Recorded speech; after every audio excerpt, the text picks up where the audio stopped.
Սիրելի գործընկերներ, ինչպես տեսակ, իրավական հիմնավորումները անգամ դատարանի ֆիքսացը բերեց նրան, որ եւս մեկ անգամ ապացուցվեց, որ հեծը խլելու գործընթաց է եւ քաղաքական է ամբողջովին։ Ինչի համար եմ սա ասում, նախ դատարանը որոշում է այդ գիշերվա իհարկե մեծ կապ ունի, այսպես շատ արագ, մոտավորապես 13 ժամ փոքր ընդմիջումներով ընկալելու խնդիր ունի, բնականաբար ապացույցները անհատական հետազոտելու խնդիր ունի եւ այլն, չցանկանալով թիրախավորել դատարանին, բայց քաղաքականը անմիջականորեն ապացուցվեց։ Անմիջականորեն մի քանի օրինակ ձեզ բերեմ, գործընկերս ինչպես նշեց, իրեն ժամանակվա խախտումները բերում վերագրում էին մեզ եւ ովքեր ուղիղ եթերը տեսել են, շատ ծիծաղելի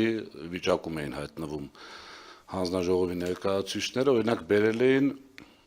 ապրիլ-մայիս ամսվա կատարած մեր ստուգողական աշխատանքները, օրինակ բյուջետային հիմնարկների հետ կապված։ Ներկայացրել են, մենք ասում ենք, բայց դա այսպես ասած նախկինների ժամանակ է եղել, ասում են, հա, բայց դա եղել է, ասում ենք, բայց դա գտել ենք, պատժել ենք, ասում կապ չունի, եղել է։ Եվ այդ ամեն ինչը կամ ասենք այս պայեդրությամբ իմ ինֆորմացիայով ժամանակավոր կառավարիչի օրոք մոտավորապես 1500 ուշացած նոր միացման գործ կա։ Դրա մասին ոչ մեկ չի խոսում։ Հանձնաժողովին ասում ենք, դուք տարին 2 անգամ մոնիտորինգ, մի 2-3 հատ էլ վարույթ, այսպես պլանադրած վիճակով 2-3 հատ էլ վարույթ եք միշտ հարուցել։ Մոտավորապես 8 ամիս է ժամանակավոր կառավարիչն է, մոնիտորինգ արել եք ոչ, վարույթ հարուցել եք ոչ։ Հիմա որոշել ենք մտնենք մոնիտորինգի, այսինքն այդ քարտ բլանշը, որ տրվել է ժամանակավոր կառավարչին, ընդամենը փորձել վախեցնել կամ ճնշել Սամվել Կարապետյանի եւ երկրորդը որպես ընտրական ռեսուրս օգտագործել։ Հիմա հասարակ օրինակ նույն մարդիկ մի քանի անգամ շեշտել եմ կհիշեք, նույն մարդիկ մեր ժամանակ տալիս են հաշվետվություն անջատումների վերաբերյալ, նույն երկու անձը։ Հետո կառավարչի օրոք նույն երկու անձը փոխում են իրենց տված հաշվետվությունը եւ տալիս են նույն ժամանակահատվածի համար նոր հաշվետվություն, ըստ որի մենք խաբել ենք հանձնաժողովին, այսպես ասած։ Եվ այդ նույն երկու անձը այսօր աշխատում են հետո։ Հետևությունները թողնում եմ մեզ դիտողներին եւ ձեզ։ Հիմա 70 եւ ավելի միլիարդ շահույթ ունենալու դեպքում մարդը չի վերցրել իր շահույթը։ Ես ձեզ պատճառն էլ կարող եմ ասեմ, որովհետեւ այդ շահույթը չվերցնելը ենթադրել է շահույթը օգտագործել ներդրումների նպատակով։ Հիմա երբ որ մարդ այսպես $1 միլիոն, որ հաշվենք 180-200 միլիոն $, շահույթ ունեցող մարդը տվել է ամենաշատը 50 միլիոնի երաշխիք եւ ասում են ինչի է տվել, եթե չի ավարտվել, այսպես ասած, այդ գործողությունը։ Հիմա շատ կարեւոր երկու հանգամանքի մասին եմ ուզում խոսել, որպեսզի մեր հայրենակիցները ուղիղ եւ ուշադիր լսեն եւ հասկանան, որ իրենց խաբել են, ինչպես միշտ ես ասում եմ։ Եթե հիշում եք, մի փոքրիկ շոու բեմադրվեց փոքրիկ խմբակի ղեկավարի եւ ժամանակավոր կառավարչի մասնակցությամբ համար 1 մասնաշենքում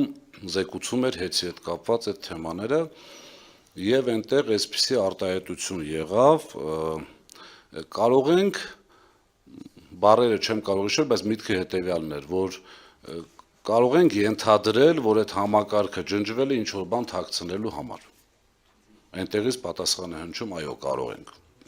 Դատարանը ֆիքսեց, որ այդ համակարգը չի ջնջվել նախ առաջին հերթին, այսինքն չկա ապացույց, որ դա ջնջվել է, նախ դիտավորությունը բացառում էր, երկրորդը չի ուսումնասիրել ընդհանրապես արդյոք ջնջվել է կամ արդյոք վերականգնման ենթակա է թե ոչ։ Դա մի սուտ, ուղղակի սուտ, բառից բուն իմաստով, թող դատի տան, թող հերքեն, չգիտեմ ինչ անեն։ Երկրորդ հանգամանքը հավելագրումների հետ կապված, երբ որ ճեպազրույցներից մեկի ժամանակ ասվեց մտել են 3 միլիոն մարդու գրպանը։ Դատարանը ասեց, որ սուտ եք խոսում։ Դատարանը իր որոշումով ասեց, այդ հայտարարողին համապատասխան անձին ասեց, դուք սուտ եք խոսում։ Դա չի հիմնավորվում որևիցե ձևով։ Եվ երրորդ շատ կարևոր հանգամանք կա, եթե հիշում եք, փոքրիկ խմբակի շատ ներկայացուցիչներ ուղիղ հայտարարում էին, որ դաժողորինակներով, չէ՞, հիշեք, այն ժողովուրդ ջան, այն հոսանքը, որ դուք գումարը տանում վճարում եք հոսանքի համար, այդտեղ նաև ներառված են այն վարկերը, որոնք վերցրել են, այդ տոկոսները, որոնք տրվել են եւ այլն եւ այլն։ Մի քանի անձկա չեմ ուզում իրենց անունները տալ, ուղղակի իրենք լավ գիտեն, դուք էլ գիտեք ովքեր են այդպիսի բաներ հայտարարել, եւ ՀՄԿ-ի եթերում, եւ ազգային ժողովում եւ այլն եւ այլն։ Հիմա հարց. արդյոք այդ մարդիկ, երբ որ խոսում են տղամարդկությունից,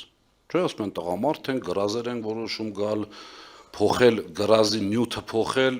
բերել իրենց ուզածով ներկայացնել, բնականաբար պատասխանը ստացել են մեր գործընկերների կողմից։ Հիմա արդյոք պատրաստ են այդ տղամարդիկ, իմ խնդրանքը ձեզ ուղիղ հարց տակ, ձեր կողմից ընտրված, թղթի վրա անկախ, բայց փաստացի կախված, կախյալ հանձնաժողովի նախագահ ուղիղ հայտարարեց, որ այդ վարկերի տոկոսները չեն մտնում սակագնի մեջ, այսինքն ինչքան ուզում է վարկ ունենա հեծը, տոկոսները սպասարկում է սեփականատերը իր միջոցներից։ Երկրորդը ֆիքսեց, որ 3 միլիոն մարդու գրպան չենք մտել, այսինքն չի ապացուցվել։ Երրորդը ֆիքսվեց, որ ԲԵԱ համակարգը խափանվել է եւ ոչ մեկ չի կարող ասել դա չի վերականգնվելու։ Ընդ որում խոսվում էր մոտարապես 70 միլիարդ այսպես փոշիացնելու մասին, չէ՞, այդ համակարգի վրա այդքան գումար է դրվել, եւ եթե այդ համակարգը չի աշխատում, նշանակում է փոշիացվել է եւ այլն։ Հիմա արդյոք այդ մարդիկ պատրաստ են ներողություն խնդրել Սամվել Կարապետյանից, տղամարդավարի, չէ՞, որ տղամարդը սխալվում է, ենթադրվում է պետքա ներողություն խնդրել կարողանա։ Իմ խնդրանքը ձեզ լրագրողներ խնդրում եմ, ուղղակի հարցնեք, տղամարդավարի պատրաստ եք ներողություն խնդրել Սամվել Կարապետյանից։ Ձեր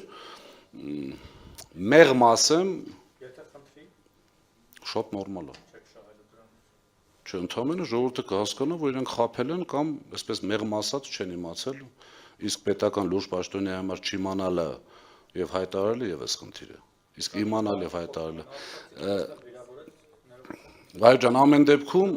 ամեն դեպքում ես կարծում եմ, որ տղամարդու համար սխալվելու դեպքում ներողություն խնդրելը ճիշտ է։ Իսկ իրենց ներողություն խնդրելով մեր ժողովուրդը կհասկանա ինչ է կատարվում։ Քանի որ այդպիսի բան տեղի չի ունեցել։ Ընդհանուր առմամբ ես գնահատում եմ հեծի հետ կապված իրավիճակը փոքրիկ խմբակի կողմից պարտված, կոնկրետ այս դեպքում իրենք պարտվել են ու պարտվել են 100%-ով, որովհետև մենք բացի օրինակները բերելուց, բացի այսքան ժամանակ հիմնավորելուց, ապացուցելուց, բոլոր իրենց այսպես բերված թեմաները շակերտների մեջ ջախջախելուց, կոտրելուց, նաև դատարանը ֆիքսեց այս ամեն ինչը եւ կարծում եմ բացի շահագրգռված մարդկանցից Հայաստանի Հանրապետությունում չկա այլևս մեկը, որը կասկածի սրա քաղաքական լինելու մեջ։